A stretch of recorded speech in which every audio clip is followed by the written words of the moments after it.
자, 오늘 보신 말씀은요, 에베소서 2장 11절부터 13절까지 갑니다. 신약성경 311쪽, 에베소서 2장 11절부터 13절. 그러므로, 시작.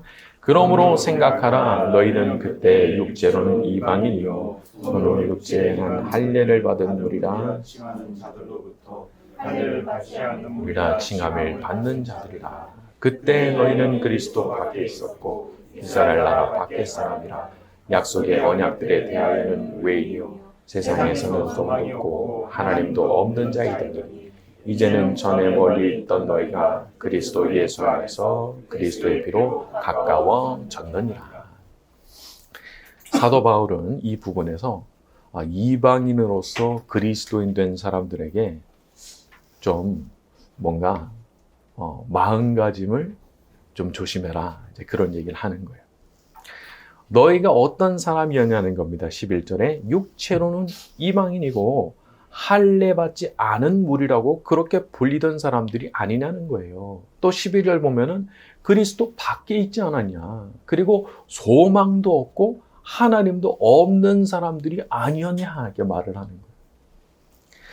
자, 사도 바울이 이렇게 말하는 이유가 있죠. 사람이 자기 자신이 어떤 사람이었는지를 참 잘 잊어버리는 것 같아요. 개구리의 올챙이적 생각 못한다, 그런 말도 있죠. 그래서 원래부터 자기가 대단하고 원래부터 훌륭한 사람이었던 걸로 이렇게 착각을 자주 하는 거예요. 여러분, 우리가 구약 성경의 관점에서 보면은 다 이방인입니다. 이방인 아닌 사람 어디 있어요? 이 중에 다 이방인이죠. 그래서 그런 관점에서 보면은 여기서 말씀한 대로 우리야말로 소망도 없고 하나님도 없는 사람들이었다는 거예요.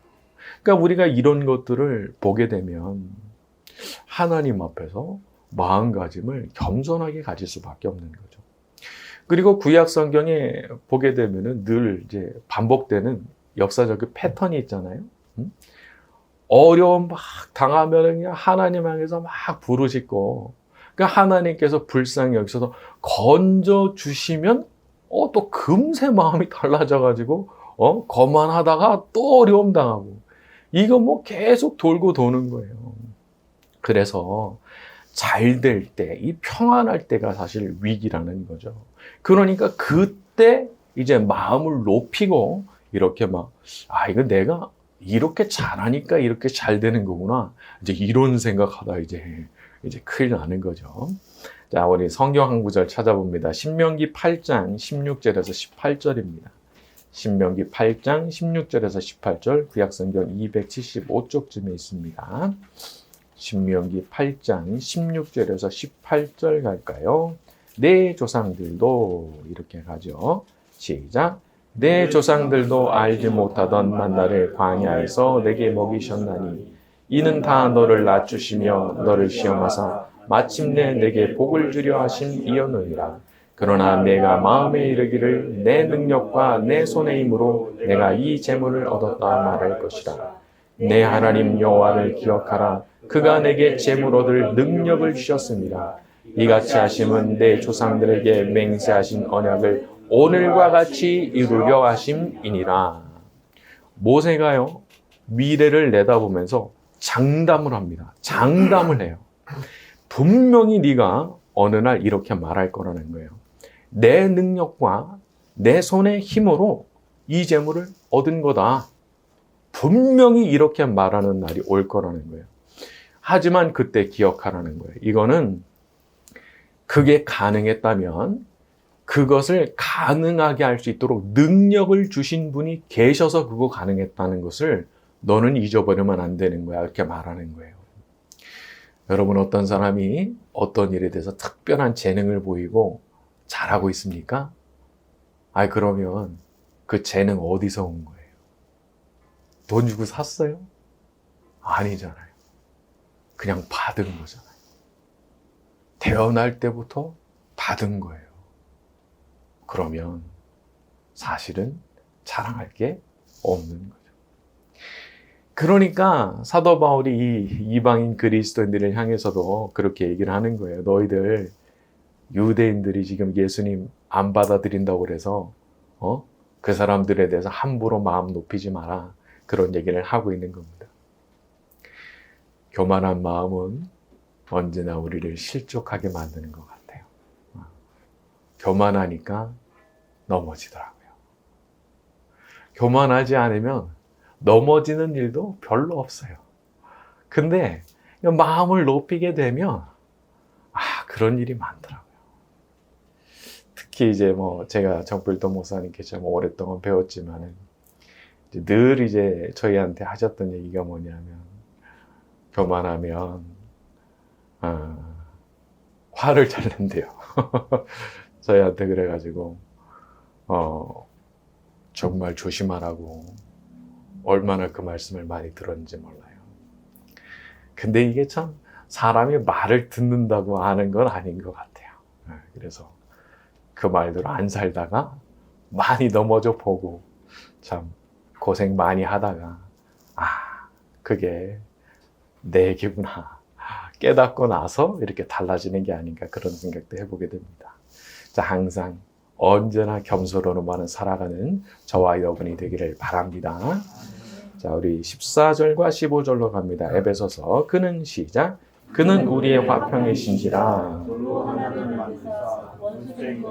중간에 막힌 담을 자기 육체로 하시고 법조문에 든 계명의 율법을 폐하셨으니 이는 이 둘로 자기 안에서 한 새 사람을 지어 하시고. 자, 14절에 보면은 중간에 막힌 담을 자기 육체로 허시고 라고 되어 있죠.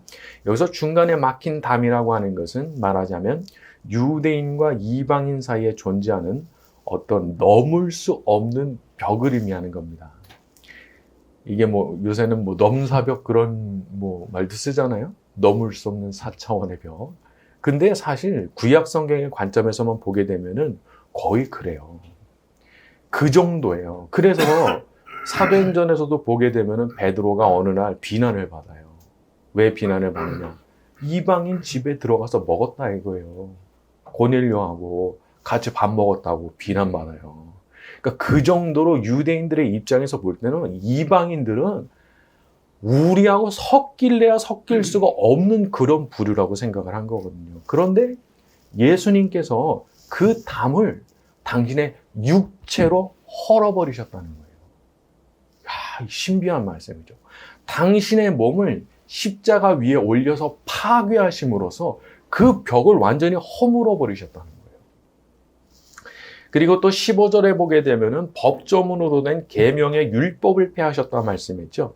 계명의 율법. 이건 아주 부정적인 의미로 사용되는 율법이죠. 그러니까 유대인들이 지금도 문자적으로 지키려고 하는 그것을 말하는 거예요. 그런데 그것도 예수님께서 십자가 위에서 당신의 몸을 통해서 그걸 다 폐해버리셨다는 거죠. 여러분, 우리가 그 덕분에 마치 뚝이 이렇게 터진 것처럼, 저수지가 이렇게 툭 터진 것처럼, 혹은 거대한 댐이 물을 확 방류하는 것처럼 그렇게 구원의 강물이 우리 같은 이방인들에게도 그래서 흘러 들어오게 된 거예요. 예수님께서 십자가 위에서 그걸 그냥 다 부서뜨리셨기 때문에 그래서 그것이 가능하게 됐다는 거예요. 그래서 예수님 안에는 이제부터는 구별이 없는 거예요. 차별이 없는 거예요. 어떤 나이든 어떤 계층이든 어떤 인종이든 어떤 민족이든 아무런 차이가 없고 오직 예수님 안에서 만들어진 새로운 종류의 그리스도인만 존재할 뿐인 거죠. 그러니까 이 그리스도인들이 굉장히 새롭게 만들어진 피조물입니다. 전능하신 하나님께서 당신의 성령을 부어가지고 만들어 놓은 새로운 종류의 인간인 거예요. 새로운 종류의 인간. 그래서 타락한 본성의 뿌리가 끊어지고 새로운 생명의 씨앗이 심겨져 있고 안에 뭐가 약동하냐? 새로운 영적 생명과 은혜가 약동하는 사람인 거예요. 이게 다른 맥박이 뛰는 사람인 거예요. 영적으로 살아난 사람인 거예요. 그래서 이 사람이 하나님 보실 때 너무 귀한 사람이 되는 겁니다. 그래서 우리 같은 사람들이 하나님 앞에 엎드려 기도하면 하나님께서 들으시는 거예요. 하나님의 성령을 받지 않은 분들이 하는 것과 달라요. 그래서 우리의 기도를 받아주신다 말하는 거죠. 그러니까 우리가 예수님을 믿는 믿음을 가졌다고 하면 우리 모두가 하나님 앞에서 이렇게 귀한 존재들로 여김을 받는다는 사실을 믿으시기를 바랍니다. 자, 우리 16절부터 18절로 갑니다. 또 십자가로 시작. 또 십자가로 이 둘을 한 몸으로 하나님과 화목하게 하려 하십니다. 원수된 것을 십자가로 소명하시고 또 오셔서 먼데 있는 너희에게 평안을 전하시고 가까운 데 있는 자들에게 평안을 전하셨으니 이는 그로 말미암아 우리 둘이 한 성령 안에서 아버지께 나아감을 얻게 하려 하심이라. 자, 그래서 중요한 단어가 평안입니다. 평안. 17절에 평안을 전하시고 평안을 전하셨으니, 또 위에 14절도 가서 보게 되면은 그는 우리의 화평이신지라 이렇게 돼 있는데, 이거 모두 다 영어 번역으로 보게 되면은 피스죠. 피스.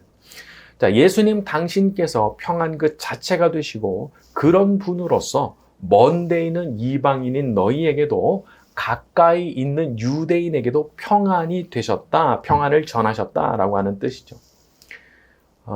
예수님 안에 존재하는 사람은 특별히 수직적으로 하나님과 평안의 관계 안에 들어가 있습니다.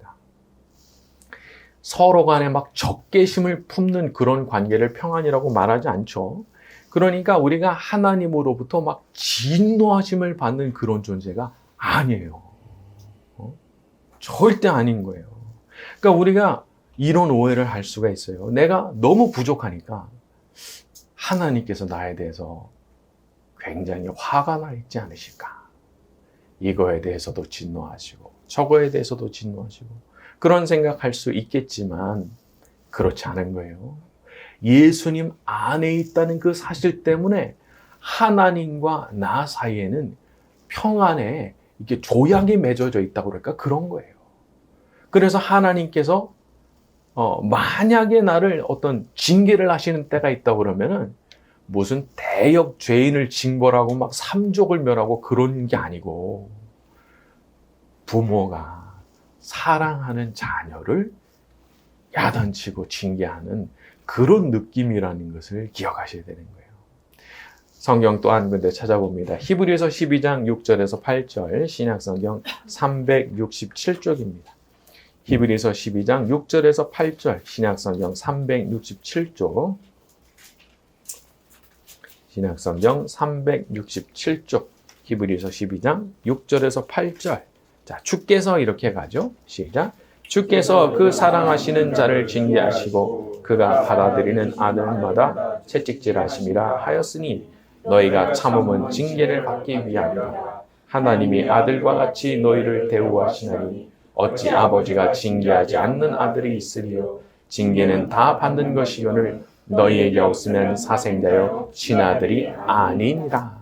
8절에 징계는 다 받는 것이거늘. 이 부분이 의미심장하죠. 하나님께 징계를 한 번도 안 받고 살아온 사람 없는 거예요. 다윗 같은 사람도 징계 받았잖아요. 그러니까 징계 안 받고 살 사람은 한 명도 없는 거예요. 그리고 뭐라고까지 말씀해요? 이런 징계가 없으면 너 친아들 아닐 수 있는데 이렇게 얘기하는 거예요. 여러분 어떠세요? 세상에서 나쁜 짓 많이 하면서도 아주 잘 사는 그런 사람들이 있죠. 친아들 아니어서 그런 거예요. 정말 하나님의 성령 받고 하나님 자녀가 되면 하나님께서 그렇게 사는 거 눈 뜨고 못 보시는 거예요. 100% 매가 날아옵니다. 절대 그거 용납 안 하시는 거예요. 저도 이렇게 뭐 20대 이제 이런 이제 어렸던 시절을 생각을 해보면은 남들이 이제 얘기를 할 때가 있잖아요. 자기 나름대로 인생살이의 비결을 얘기해 준단 말이에요. 다 그런 분들이 있죠. 이렇게 하니까 되더라 말이지. 이제 이런 일종의 꼼수랄까? 이런 걸 말하는 사람들이 있단 말이에요. 그러면 그 순간에 혹하는 거예요. 그럼 나도 그렇게 한번 해볼까? 그렇게 따라해요. 따라 했다가 제가 그냥 기절초풍하도록 막 하나님께 혼난 적이 지금도 기억나는 게 한 두어 번 있어요. 제가 알았어요. 하나님은 그런 거 원하지 않으시는구나. 큰일 나는구나. 기뻐하시지 않아요. 아니, 하나님 기뻐하시지 않는데 잘 될 수가 있나. 이거는 뭐 자기 인생 망하는 거예요. 심지어서는 좀 어떤 좀 신기한 일도 경험을 했는데, 제가 볼 때 그분은 야, 이거 너무 심해. 이 내가 같이 예수님 믿는 사람이라 하지만은, 야, 나는 이분이 진짜 예수님 믿는 분이 이게 상상이 안 되는데 라는 분이 있었어요. 근데 그분이 그렇게 나하고 자꾸 밥을 먹고 싶어 하는 거라. 20대 초반 얘기예요. 근데 신기한 거는 희한하게 그분하고 밥을 먹고 오잖아요. 탈이 나요. 이상해요. 그냥 뭐 아무한테도 얘기 못하지만 그냥 저 혼자 스스로의 생각이, 이거 하나님께서 기뻐하지 않으시나 보다. 이상하게 그분하고 밥만 먹고 오면 그러니까. 제가 그런 경험도 있어요. 그러니까 하나님께서 그렇게 사는 거 기뻐하시지 않는 거예요. 물론 이제 뭐 안 믿는 분들하고 식사도 말아야 된다, 그게 아니고, 그러니까 하나님께서 특별한 뜻 가운데서 내가 물들 것 같은 사람하고 이렇게 만나고 가까이 지내는 거, 하나님께서 다 이렇게 못하게 하시는 경우도 있더란 말이죠. 아무튼 하나님 앞에서 우리가 평안의 관계를 누리는 사람이기 때문에 우리가 괜찮다는 거예요. 때로는 내가 야단 먹고 눈물 흘려도 돌아가잖아요. 잘못했습니다 말씀드리면 또 아버지 오셔서 이렇게 딱 안아주시는 거죠. 언제든 돌아가면 돼요. 늦지 않았어요. 돌아가면 돼요. 돌아가면 언제든 우리 하나님께서 불쌍히 여겨주시고 두 팔 벌려서 우리를 안아주실 줄로 믿습니다. 자, 우리 19절부터 20절로 갑니다. 그러므로 시작. 그러므로 이제부터 너희는 외인도 아니요 나그네도 아니요 오직 성도들과 동일한 신이요 하나님의 권속이라. 너희는 사도들과 선지자들의 터 위에 세우심을 입은 자라. 그리스도 예수께서 친히. 네. 자, 우리가 세우심을 입었는데 사도와 선지자들의 터 위에 세우심을 입었다라고 했죠. 사도들. 우리는 사도들의 가르침이 담겨 있는 신약 성경, 그리고 하나님께서 그 말씀을 맡겨 주셨던 선지자들의 터 위에 서 있다는 거예요. 특히 우리가 신약 성경을 더 비중 있게 생각을 해야 됩니다. 왜냐하면 구약 성경만 갖고 있잖아요. 그 유대교예요, 유대교. 기독교가 아니에요. 하지만 신약 성경이 새로운 렌즈로 우리에게 주어지면서 신약 성경의 관점에서 구약 성경을 보게 되면 이제 구약 성경이 전혀 다른 의미로 우리에게 다가오면서 우리에게 유익한 교훈을 주는 책이 되는 거죠. 자, 제가 볼 때 좀 기묘하다, 야, 이거 좀 묘한데 싶은 신앙을 가지신 분들의 특징 중 하나가 있다면 구약 성경에 유난히 집착을 하시는 분들이 있어요. 그러니까 신약 성경은 눈에도 안 들어와요. 구약 성경만 봐요. 그 왜 그런지 아세요? 신약 성경은요, 딱딱 떨어지게 안 해요. 어쩌면 애매한 거예요. 근데 구약 성경은 그렇지 않거든요. 이렇게 해, 너 죽어. 이렇게 해, 너 복 받아. 간단하거든요. 그래서 매력을 더 느끼는 것 같아요. 그런데 구약 성경에 서 있잖아요. 사도들의 터 위에 서 있지 않은 거예요. 예수님께서 산상수훈에서 뭐라고 말씀하시죠? 너희가 이러하게 들었으나 나는 너희에게 이르노니 말씀하셨죠? 구약 성경에 이렇게 돼 있지만 나는 너희에게 이른다. 하나님의 아들로서 유권 해석을 하시는 거예요. 완전히 다른 방식으로 해석을 해주시는 거예요. 그런 방식으로 해석을 해주실 때 그 구약 성경이 우리한테 유익한 거예요. 그래서 예수님께서 가르치신 그 내용들을 사도들이 적어서 전해준 것이 신약 성경이고, 그래서 우리가 신약 성경의 눈을 가지고 렌즈를 가지고 구약 성경을 볼 때 비로소 구약 성경이 제대로 이해가 되고 올바르게 거기서 유익을 얻게 되는 거예요. 그러니까 뭐 한때 또 그런 막 유행이 있었죠. 뭐 조상의 죄가 막 아래로 전수되고 막 이렇게 얘기한 거, 뭐 가게에 흐르는 저주를 끊어란가, 뭐 이제 그런 것도 뭐냐 하면 이 성경 해석의 대전제가 잘못된 거예요. 신약 성경과 구약 성경이 충돌하는 것 같이 보이면 어느 쪽 편을 들어야 돼요? 신약 성경을 더 중요하게 봐야 되는 거예요. 왜냐하면 더 만개한 계시고 예수님께서 새로운 눈으로 해석해 주신 것이기 때문에 신약 성경의 관점에 딱 서서 흔들리지 않고 구약 성경을 봐야 거기 있는 내용들이 나한테 유익한 교훈이 되는 거지, 구약 성경과 신약 성경을 동일한 비중으로 딱 놓게 되면은 여기서부터 막 머리가 뒤죽박죽이 되는 거예요. 그래서 언제나 신약 성경에도 중요하다 말씀을 드립니다.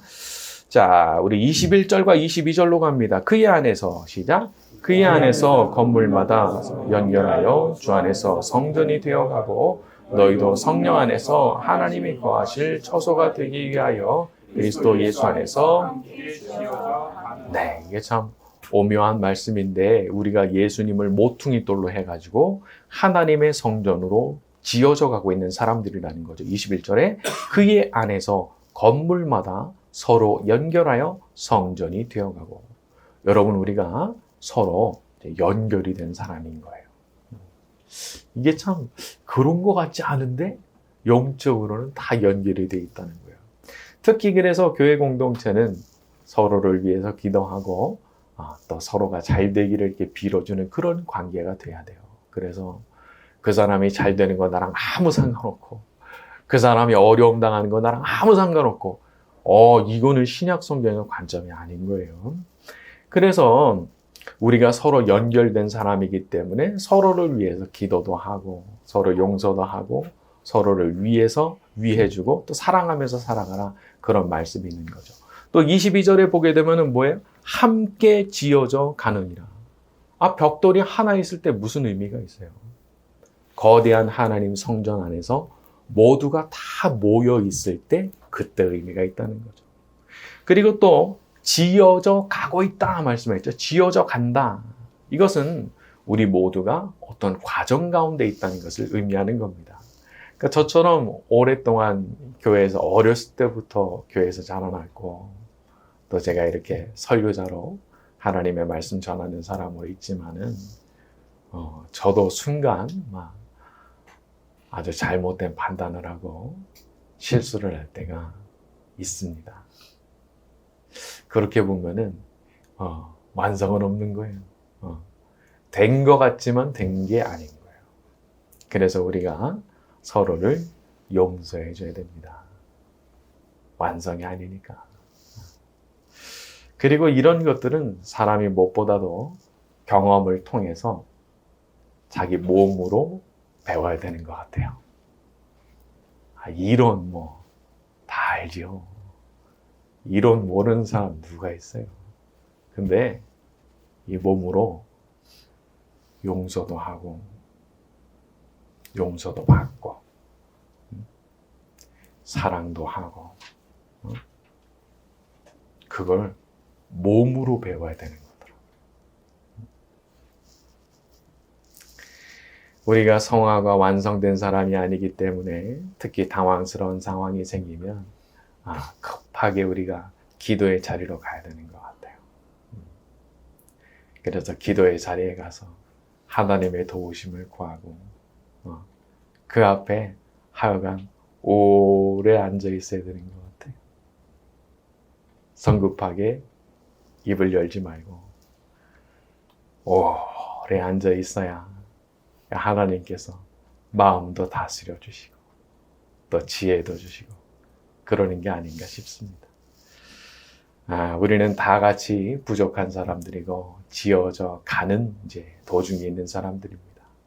우리 모두가 우리의 부족함을 인정하고 겸손히 은혜를 구할 때 우리 주님께서 우리를 향해서 은혜와 긍휼을 베풀어 주실 줄로 믿습니다. 자, 오늘 말씀 여기까지 하고 찬양 같이 합니다. 인내하신 구세주여.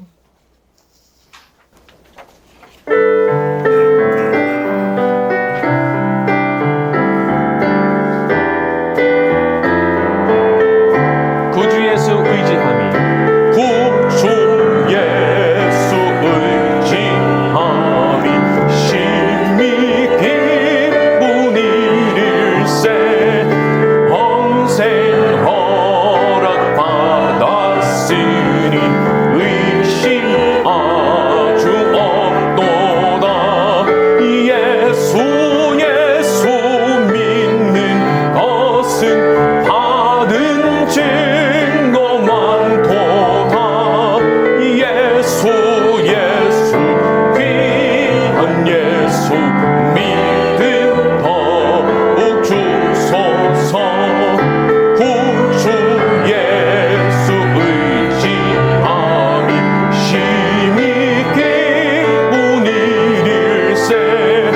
주를 믿는 나의 마음 그의 피에 적시네.